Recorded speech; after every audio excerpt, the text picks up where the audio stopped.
नमस्कार बंधुरा मन किचेन आपनादेर सबाइके स्वागत। आशा करी आपनारा सबाई खूब भालो आछेन। काँचा आम तो प्राय शेष होतेई जाच्छे और काँचा आम शेष हये जाओयार आगे एइभाবে करे एकबार काँचा आमेर टक झाल मिष्टि आचार तैरी करे देखुन। और এইভাবে করে আচার তৈরি করে আপনারা এক বছর পর্যন্ত সংরক্ষণ করে রাখতে পারবেন। বানানো ভীষণই সহজ। কাঁচা আমের টক ঝাল মিষ্টি আচার তৈরি করার জন্য প্রথমে এখানে আমি আমগুলোকে কেটে নিয়েছি। দেখুন আমগুলোকে খুব ভালো করে প্রথমে খোসা ছাড়িয়ে নিয়ে এরকম করে আমি 4 টুকরো করে কেটে নিয়েছি। আপনারা চাইলে ছোট আমগুলোকে 2 টুকরো করেও নিতে পারেন। এইভাবে করে সবগুলো আম আমি এরকম 4 টুকরো করে কেটে নিয়েছি।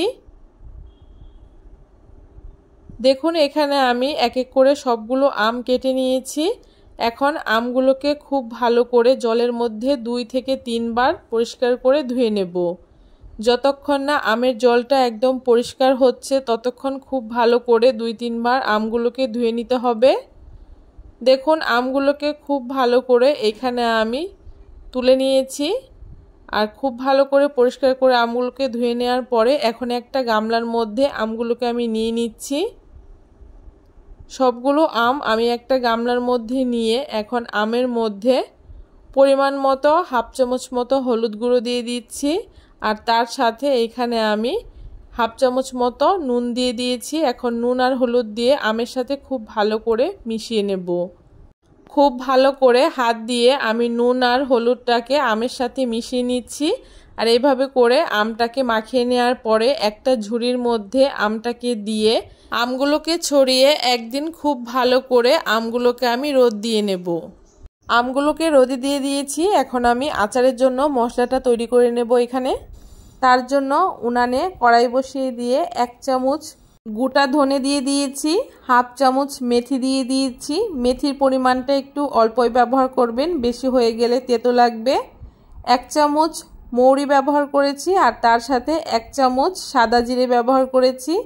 এখানে 3টে শুকনো লঙ্কা ব্যবহার করেছি। ঝালটা আপনারা যেরকম পছন্দ করেন শুকনো লঙ্কাটা ঠিক সেরকম করেই ব্যবহার করবেন। এখন মিডিয়াম আঁচে মশলাগুলোকে একটু নেড়ে চেড়ে ভেজে নেব। মশলাটা যখন ভাজতে ভাজতে লাল লাল হয়ে যাবে আর খুব সুন্দর একটা গন্ধ ছাড়বে ঠিক তখন মশলাগুলোকে নামিয়ে নেব। আর মশলাগুলোকে নামিয়ে ঠান্ডা করে এরকম হামল দিস্তার মধ্যে আমি মশলাটাকে একটু আধ ভাঙা করে গুঁড়ো করে নেব। আপনারা চাইলে মিক্সিতেও এই মশলাটা পেস্ট করে নিতে পারেন। তবে মিক্সিতে পেস্ট করলে পরে মশলাগুলো বেশি একদম গুঁড়ো হয়ে যায়, অতটা ভালো লাগে না। এইভাবে করে যদি হামল দিস্তার মধ্যে আপনারা মশলাটা গুঁড়ো করেন তাহলে মশলাটা আধ ভাঙা থাকে, আচারের মধ্যে দিলে মুখে লাগলে বেশ ভালো লাগে খেতে। আচারের জন্য মশলাটা আমি তৈরি করে নিয়েছি। আর এইদিকে দেখুন একদিন আমগুলোকে রোদে দেওয়ার পরে আমগুলো বেশ অনেকটা একটু শুকিয়ে গেছে। এখন আচারটাকে তৈরি করব। তার জন্য উনানে কড়াই বসিয়ে দিয়ে পরিমাণ মতো এখানে সরষের তেল ব্যবহার করেছি।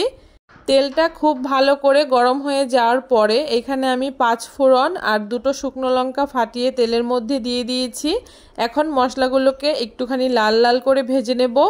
মশলাগুলো লাল লাল করে ভেজে নেওয়ার পরে আগে থেকে রোদে শুকিয়ে রাখা আমগুলোকে দিয়ে দিয়েছি। এখন আমগুলোকে দিয়ে হাই ফ্লেমে খুব ভালো করে আমগুলোকে একটু লাল লাল করে ভেজে নেব। উনানের আঁচটাকে হাইতে রেখে আমগুলোকে দেখুন লাল লাল করে ভেজে নিয়েছি। আর এইভাবে করে আমগুলোকে একটু ভেজে নিলে আমটা বেশ অনেক দিন পর্যন্ত ঘরে আপনারা সংরক্ষণ করে রেখে দিতে পারবেন। আমটা খুব ভালো করে একটু লাল লাল করে ভেজে নেওয়ার পরে এখানে আমি পরিমাণ অনুযায়ী গুড় ব্যবহার করেছি। যেহেতু আমার আমগুলো বেশ অনেকটাই টক টক ছিল তাই গুড়ের পরিমাণটা একটু বেশিই ব্যবহার করেছি। আপনারা চাইলে এখানে গুড়ের পরিবর্তে চিনি দিয়েও এই আচারটা তৈরি করে নিতে পারেন। গুড়টা দেওয়ার সাথে সাথে যখন মেশাবেন তখন দেখবেন গুড়টা খুব সুন্দর গলে গেছে। এখানে কোনো রকম জল ব্যবহার করা যাবে না। এই আচারটাতে গুড়টা গলেই যে জলটা বেরোবে ওতেই খুব সুন্দর আচারটা তৈরি হয়ে যাবে। দেখুন গুড়টা একদম গলে গেছে। এভাবে করে মিডিয়াম আঁচে এখন আমের সাথে গুড়টাকে আমি জাল করে নেব। যেহেতু আমি আগে থেকেই হলুদ ব্যবহার করেছিলাম আমটা শুকানোর সময়, তাই এখানে সামান্য পরিমাণে একটু লঙ্কার গুঁড়ো দিয়ে দিয়েছি, এতে কালারটা বেশ সুন্দর আসবে। এখন মিডিয়াম আঁচে বেশ কিছুক্ষণ আমি আমটাকে গুড়ের সাথে জাল করে নেব। বেশ কিছুক্ষণ মিডিয়াম আঁচে আমি গুড়ের সাথে আমটাকে জাল করে নিয়েছি আর আমগুলো বেশ সুন্দর সেদ্ধ হয়ে গেছে আর আমের ভেতরে মিষ্টিটাও ঢুকে গেছে। এইভাবে করে মিডিয়াম আঁচে যদি আপনারা আচারটা তৈরি করেন তাহলে খুব সুন্দর আমের ভেতরে মিষ্টিটা ঢুকে যায়। বেশ অনেকটাই গুড়টা শুকনো শুকনো হয়ে গেছে। এই পর্যায়ে আমি আগে থেকে তৈরি করে রাখা আচারের যে মশলাটা তৈরি করেছিলাম সেইখান থেকে 1 চামচ মতো আচারের মশলা দিয়ে দিয়েছি।